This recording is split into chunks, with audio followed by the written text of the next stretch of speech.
Hello class. Welcome back बच्चों। लो प्यारे बच्चों, स्टार्ट करते हैं नया लेक्चर। बेटा, डिवेंचर का इंट्रोडक्शन पढ़ चुके हैं, सारी मेरिट्स डन है, लिमिटेशन का फर्स्ट पॉइंट पढ़ चुके हैं। और बेटा, दो मेरिट पढ़ाने में 2 दिन लग गए ऑलमोस्ट। कल एक मेरिट पढ़ी पूरा दिन लगाकर, उससे पिछले दिन भी बेटा ज्यादातर पोर्शन बेटा उस फोर्थ वाली मेरिट ने ले लिया था। अब मेरा तो पूरा टारगेट ये है बेटा कि खत्म हो तो चैप्टर बहुत तरीके से खत्म हो, पर बेटा कुछ बच्चे लगे हुए हैं नाश करने में। भैया अगर छुट्टी करी थी, पेपर था या किसी वजह से करी थी, तो वीडियो तो देख के आते। अब फिलहाल मैं 2 लिमिटेशन ये खत्म कर रहा हूं, उसके बाद आपने मुझे डिवेंचर सुनाना है आज और अभी। मैंने ये पहले ही बोल दिया था, एक सोर्स ऑफ बिजनेस फाइनेंस खत्म होगा, अगला सोर्स शुरू होने से पहले पिछला याद होना चाहिए, सुनना ही सुनना है। तो बाबू, अब मैं 2 लिमिटेशन का जिक्र करने जा रहा हूं। अगेन टिपिकल पोर्शन है, समझना थोड़ा ध्यान से। बाबू कहता है, in case of redeemable debenture the company has to make provision for repayment on a specified date even during the period of financial difficulty. अब आराम से समझ लो इसका क्या मतलब है। बाबू ये कह रहा है, in case of redeemable debenture. बेटा ये क्या होते हैं रिडीमेबल डिबेंचर? बाबू, रिडीमेबल डिबेंचर वो होते हैं जिनकी रीपेमेंट कंपलसरी होती है। रीपेमेंट वर्ड से रिडीमेबल वर्ड बना है बेटा। कुछ लोग रिडेम्पशन ऑफ डिबेंचर भी बोलते हैं, कुछ लोग बोलते हैं रिडीमेबल डिबेंचर, मतलब वो डिबेंचर जिनके पैसे वापस होंगे। इंडिया में बेटा कभी ना ऐसे भी डिबेंचर इशू होते थे जिनको हम इररिडीमेबल डिबेंचर बोलते थे। उनके ना पैसे वापस नहीं होते थे, सिर्फ ब्याज ब्याज जाती थी। जैसे कि मैंने आपसे 10 लाख रुपए ले लिए, मैं कंपनी हूं, आपसे 10 लाख रुपए ले लिए और डिबेंचर दे दिए। बेटा अभी मैं क्या करता हूं, हर साल इंटरेस्ट देता हूं और एक स्पेसिफाइड टाइम पीरियड के बाद आपका प्रिंसिपल अमाउंट भी वापस करता हूं। किसी टाइम पर इंडिया में इररिडीमेबल डिबेंचर भी इशू होते थे। इररिडीमेबल मतलब जिनकी रीपेमेंट कभी नहीं होगी, प्रिंसिपल अमाउंट कभी वापस नहीं मिलेगा, सर ब्याज मिलती रहेगी बेटा। यानी कि 10 लाख रुपए ले लिए, हर साल 90,000 90,000 90,000 90,000 दिए जाओ, पैसे कभी वापस नहीं मिलते। तो बेटा ये इंडिया में बैन हुए भी 20 साल हो गए। अब ये सोचो ये किताब कितनी पुरानी लिखी हुई है, आज भी बात कर रही है in case of redeemable debenture. भैया इशू ही रिडीमेबल डिबेंचर होते हैं इंडिया में, इरिडीमेबल हो ही नहीं सकते, बैन है। तो बाबू कहता है, अगर आप रिडीमेबल डिबेंचर इशू कर रहे हो तो आपको प्रोविजन बनाना पड़ता है रीपेमेंट के लिए एक स्पेसिफाइड डेट पर, even during the period of financial difficulty. अब ये प्रोविजन का क्या मतलब है, पहले मैं थोड़ा सा ये बात क्लियर कर दूं। बाबू किसी को पता है प्रोविजन वर्ड का मतलब क्या है? किसी ने अकाउंट्स में पढ़ा हुआ है, मैंने तो नहीं पढ़ा, किसी और में कहीं और पढ़ रहा हूं, पढ़ा प्रोविजन वर्ड अकाउंट्स में। प्रोविजन वर्ड का सिंपल मतलब बेटा अपने, अब सुनो जी, ये मैं सबके लिए बता रहा हूं, बात सुना है बहुत अच्छी बात, नहीं सुना बेटा कोई दिक्कत नहीं। बेटा प्रोविजन का मतलब क्या होता है, अपने प्रॉफिट में से एक अमाउंट को सेट असाइड करना for the non liability is provision. अपने प्रॉफिट में से बेटा एक अमाउंट अलग निकाल के रख लेना, क्योंकि कोई नॉन लाइबिलिटी, आपको पता है ये लाइबिलिटी मेरे ऊपर है। अगर मैं अपने प्रॉफिट में से एक अमाउंट सेट असाइड कर रहा हूं फॉर द नॉन लाइबिलिटी, उससे मैं बोलता हूं प्रोविजन। समझ में आई बात? कोई दिक्कत कोई परेशानी तो नहीं? अब बेटा मैं समझाता हूं आपको क्या मतलब है। बेटा आज 31 मार्च 2024 है, प्लीज सामने देखना, मान लो आज 31 मार्च 2024 है। आज क्या कर रही है मेरी कंपनी ना, 10,000 करोड़ के डिबेंचर इशू कर रही है।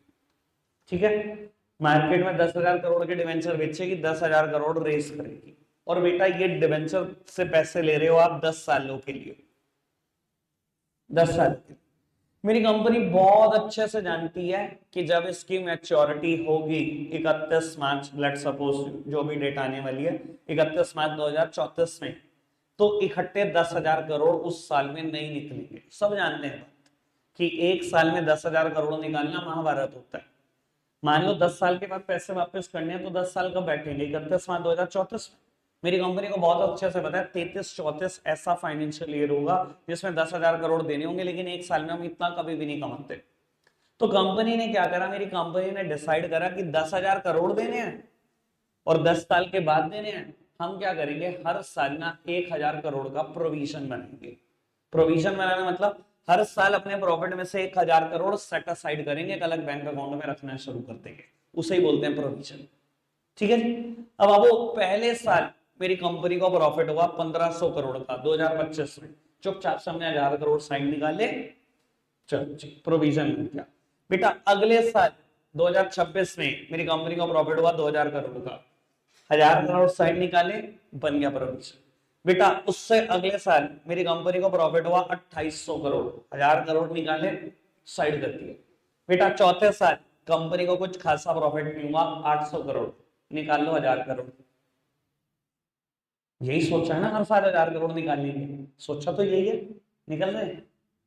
और यही तो कह रहा है, यही तो लिमिटेशन है कि हर साल नहीं निकल पाएंगे। कहता है अगर आप रिडीमेबल डिवेंचर इशू कर रहे हो तो कंपनी को प्रोविजन बनाना पड़ता है on a specified date even during the period of financial difficulty. आप हर साल प्रोविजन बनाने की सोचते हो, लेकिन दिक्कत कब आएगी, जिस साल फाइनेंशियल डिफिकल्टी आएगी। सिंपल सा मतलब प्रॉफिट कम होंगे या लॉसेस हो जाएंगे, उस साल कैसे करोगे सेट असाइड, उस साल तो सेट असाइड नहीं कर पाओगे ना अमाउंट। समझ में आई लिमिटेशन, क्लियर हो गई बात, कोई दिक्कत कोई परेशानी तो नहीं इस बात में, आगे बढ़ सकते हैं बाबू। थर्ड वन कहता है each company has certain borrowing capacity. बाबू कहता है हर कंपनी की एक लोन लेने की कैपेसिटी होती है। अच्छा जी, कहता है with the issue of debenture the capacity of a company to borrow fund reduces. कहता है जैसे ही आप डिवेंचर से पैसा लोगे आपकी वो कैपेसिटी गिर जाएगी। अच्छा जी, क्या मतलब है इस बात का, मैं समझाता हूं आगे। बेटा कहता है हर कंपनी की एक बोरोइंग कैपेसिटी होती है, भैया होती है, हर कंपनी की होती है। कैसे पता लगता है कि किसी कंपनी की बोरोइंग कैपेसिटी कितनी है, उनके पास एसेट्स कितनी है उससे पता लगता है। मान लो बेटा मेरी कंपनी है कोई जिसके पास 100 करोड़ की एसेट्स, आराम से सुनना जरा एग्जांपल, मेरे पास हर पॉइंट के लिए एग्जांपल है वरना इस जिंदगी में क्लियर नहीं हो सकते पॉइंट। बाबू मेरी कोई कंपनी है जिसके पास 100 करोड़ की एसेट्स है, ठीक है जी। मुझे एक बात बताओ, मुझे कितने का लोन मिल सकता है, क्या मुझे लोन मिल सकता है पूरे के पूरे 100 करोड़ का, पहले ही बताओ, समझदार व्यक्ति आंसर करे। मैंने कहा जी बैंक ये 100 करोड़ के एसेट गिरवी रख लो, 100 करोड़ का फटाफट से लोन दे दो, पूरे 100 करोड़ मिल सकता है? नहीं मिल सकता, क्यों? अच्छा कुछ कम मिल सकता है, कुछ कम मिल सकता है। देखो बैंक ना एक चीज फॉलो करता है, इसे बोलते हैं मार्जिन रिक्वायरमेंट। बैंक कहता है जी 100 करोड़ की एसेट है, मैं पूरे 100 करोड़ का लोन तो कभी जिंदगी में नहीं दूंगा आपको। मैंने कहा जी क्यों नहीं दोगे? उन्होंने कहा गलती से आपकी इस एसेट्स की वैल्यू गिरी ना, आप कभी मेरा लोन देने नहीं आओगे वापस। बैंक इस पचड़े में नहीं पड़ सकता। समझ में आ गई ना बात? बेटा अगर मान लो 100 करोड़ की एसेट रखी और 100 करोड़ का लोन लिया है और गलती से इस एसेट्स की वैल्यू 90 करोड़ रह गई, कभी जाओगे आप लोन वापस करने? कभी भी जाओगे, आओगे मेरे पास 100 करोड़ आ गए, मेरी एसेट्स की वैल्यू रहेगी 90 करोड़, बैंक तो बेच ले, मैं तो देता नहीं है करोड़ अभी, यही होगा ना। तो बैंक इस पचड़े में कभी नहीं पड़ता। ध्यान रखना बेटा, जितनी एसेट्स आपके पास होती हैं बैंक उसका 25% काट कर लोन करता है। यानी कि बेटा 25% छोड़ दो, यानी कि 100 करोड़ में से 25 करोड़ छोड़ दो, यानी कि आपको मैक्सिमम कितना लोन मिल सकता है? 25 करोड़, सॉरी 75 करोड़, 25 करोड़ छोड़ दो। समझ में आई बात? बैंक इस पचड़े में कभी नहीं पड़ेगा। अब वो आपने 100 करोड़ की एसेट्स गिरवी रखी, 75 करोड़ का लोन हुआ, बैंक को भी पता है अगर गिरी तो एसेट्स कितनी गिर जाएंगी, 2 करोड़, 5 करोड़, 10 करोड़, 15 करोड़। ऐसा भी नहीं हो सकता ना 30 करोड़ एक रात में गिर जाए वैल्यू। तो ये इसलिए बैंक 25% मार्जिन छोड़ता है। समझ में आई बात? अब वो कहता है हर कंपनी की एक बोरोइंग कैपेसिटी होती है। भैया होती है हर कंपनी की एक बोरोइंग कैपेसिटी, बोरोइंग मतलब लोन लेने की कैपेसिटी होती है। और दिख रहा है बेटा हर कंपनी की एक लोन लेने की कैपेसिटी होती है, और वो लोन लेने की कैपेसिटी आपकी एसेट्स के ऊपर डिपेंड करती है कि आपके पास एसेट्स कितनी है। मेरी कंपनी के पास कितने रुपए की एसेट है? 100 करोड़, तो मेरी लोन लेने की कैपेसिटी कितनी है? 75 करोड़। कहता है जैसे ही आप डिवेंचर इशू करोगे, कहता जैसे ही आपने डिवेंचर इशू करे आपकी ये लोन लेने की कैपेसिटी गिर जाएगी। अच्छा ऐसा क्यों? बाबू मैं बताता हूं क्यों। मेरी कंपनी आज डिवेंचर इशू करना जा रही है और मेरी कंपनी पैसे लेना चाहती है डिबेंचर होल्डर से, कुछ भी समझ लो, 37.5 करोड़। प्लीज सामने देखिए, मेरी कंपनी डिबेंचर होल्डर से पैसे लेना चाहती है 37.5 करोड़। मैंने कहा लाओ डिबेंचर होल्डर 37.5 करोड़ रुपए दे दो। बेटा अगर मैं उनसे 37.5 करोड़ मांगूंगा, डिबेंचर हमेशा सिक्योर्ड इंस्ट्रूमेंट है, ये बात मैं वैसे भी बैच में बोल चुका हूं, बिना एसेट गिरवी रखे डिबेंचर से भी पैसे नहीं मिलते, नहीं मिलते ना, ये बात टेबल बनाते बनाते ही बता देता हूँ ना। मैंने वर्ड लिखा था, अगर आपको ध्यान हो, चाहे पुराना बच्चा चाहे नया, मैं जब भी वो टेबल बनाता हूँ हमेशा लिखता हूँ डिबेंचर स्लैश बैंक लोन, किन दोनों में कोई अंतर नहीं है। तब ये बात बताता हूँ, बैंक से अगर लोन लेते हो तो भी एसेट गिरवी रखना पड़ता है, डिबेंचर से पैसे लेते हो तो भी एसेट गिरवी रखना पड़ता है, कोई फर्क नहीं है, तब ये स्लैश करके लिख रहा हूँ। तो बाबू मेरी कंपनी ने कहा डिबेंचर होल्डर हम आपसे 37.5 करोड़ लेना चाहते हैं, तो डिबेंचर होल्डर ने भी वही शर्त रख दी, उसने कहा अच्छा 37.5 करोड़ लेना चाहते हो, लाओ 50 करोड़ की पहले एसेट गिरवी रखो। मैंने कहा जी 50 करोड़ की क्यों? मैंने कहा देखो आप 50 करोड़ की एसेट गिरवी रखोगे, 25% मार्जिन छोड़ेंगे हम, उतना ही लोन देंगे। 50 करोड़ का 25% कितना? 12.5 करोड़। मैंने कहा 12.5 करोड़ छोड़ के हमसे ले लो 37.5 करोड़।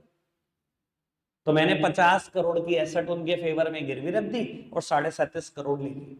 अब अच्छा एक बात बताओ, अब मेरी कंपनी की बोरोइंग कैपेसिटी कितनी है, अब कितना लोन और मिल सकता है मुझे? सर किस पे डिपेंड करेगा, मेरे पास एसेट्स कितनी बची, इधर देखना कितनी एसेट्स थी मेरे पास, 100 करोड़। 50 करोड़ मैंने डिबेंचर होल्डर के फेवर में गिरवी रख दी, अब मेरे पास कितनी एसेट्स बची, 50 करोड़। अब ज्यादा से ज्यादा कितना लोन मिल सकता है, इसका 25% उड़ा दो, यानी कि कितना और मिल सकता है, 37.5 करोड़ का ही मिल सकता है। अब मैं पॉइंट पर आऊं, क्या था पॉइंट? कहता है हर कंपनी की एक बोरोइंग कैपेसिटी होती है। जी बिल्कुल होती है हर कंपनी की बोरोइंग कैपेसिटी, और वो बोरोइंग कैपेसिटी इनडायरेक्टली बोलूं तो डिपेंड करती है एसेट्स के ऊपर, कि कितनी एसेट्स आपके पास गिरवी रखने के लिए पड़ी हुई। कहता है with the issue of debentures the borrowing capacity of the firms reduces. कहता है जैसे ही आप डिबेंचर इशू करते हो आपकी बोरोइंग कैपेसिटी गिर जाती है। क्यों गिर जाती है? क्योंकि बेटा जैसे ही मैं डिबेंचर इशू करता हूं मुझे एसेट्स गिरवी रखनी पड़ती हैं, और अगर मैं एसेट्स गिरवी रखूंगा तो बेटा फ्यूचर के लिए गिरवी रखने के लिए एसेट्स कम बचेंगे, इसलिए मेरी बोरोइंग कैपेसिटी गिर भी जाएगी। समझ में आती है बेटा बात? कोई दिक्कत कोई परेशानी तो नहीं? कहता हर कंपनी की एक बोरोइंग कैपेसिटी है। जी है, मेरी कंपनी की बोरोइंग कैपेसिटी 75 करोड़। कहता है अगर आपने डिवेंचर इशू करे तो बोरोइंग कैपेसिटी पक्का गिरेगी। अगर मैंने डिवेंचर इशू करे तो कहीं ना कहीं कोई एसेट गिरवी रखी होगी, और अगर मैंने एसेट गिरवी रखी होगी तो बची हुई मेरे पास एसेट कुछ कम होंगी, इसलिए कहीं ना कहीं मेरी बोरोइंग कैपेसिटी गिर जाएगी। टोटल बोरोइंग कैपेसिटी 75 करोड़, अगर 37.5 करोड़ डिवेंचर से लेनी है तो अगली बोरोइंग कैपेसिटी मेरी कितनी है? 37.5 करोड़ ही है। कोई दिक्कत कोई परेशानी तो नहीं है बेटा? कहता है हर कंपनी की एक बोरोइंग कैपेसिटी है, with the issue of debenture the capacity of a company to further borrow fund reduces. कैसे डिवेंचर होंगे आपकी बोरोइंग कैपेसिटी गिरेगी। बेटा लिमिटेशन भी खत्म हो गई अब सर, ठीक है। और वो मेरिट्स 4, थर्ड वाली मेरिट्स में याद नहीं करना पॉइंट, मैं बता चुका हूं क्यों। फर्स्ट सेकंड फोर्थ और फिफ्थ देखना फटाफट से। अब फर्स्ट पॉइंट तो सिंपल है, डिवेंचर किसके लिए सुटेबल है बेटा? उन इन्वेस्टर के लिए जो बिल्कुल भी रिस्क नहीं लेना चाहते, जिनको एक फिक्स्ड इनकम चाहिए, है ना बेटा। दूसरा पॉइंट अगेन सिंपल है, डिवेंचर फिक्स चार्ज फंड है, कभी भी प्रॉफिट में पार्टिसिपेट नहीं करते, प्रॉफिट में पार्टिसिपेट सिर्फ इक्विटी शेयर होल्डर करते हैं। फोर्थ पॉइंट और सिंपल, डिवेंचर कंट्रोल डाइल्यूट नहीं करते। और बेटा फिफ्थ पॉइंट और सिंपल, ये टैक्स सेव भी करा कर देते हैं। आपको सिंपल लिखना है, आप सिंपल लिखो बेटा, पर मैं चाहता हूं बेटा कुछ टेक्निकल वर्ड आ जाए, लेकिन अगर आप सिंपल भी लिखोगे तो देखो गलत नहीं है वो। आप क्या लिख सकते हो उसमें बेटा?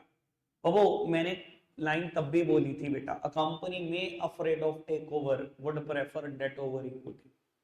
बोली थी ना, जिन कंपनियों को डर लगता है कि कोई और टेक ओवर ना करके चला जाए तो वो क्या प्रेफर करें? हमेशा डेट प्रेफर करें ओवर इक्विटी। इक्विटी से पहले डिबेंचर को, डेट को प्रेफरेंस दे।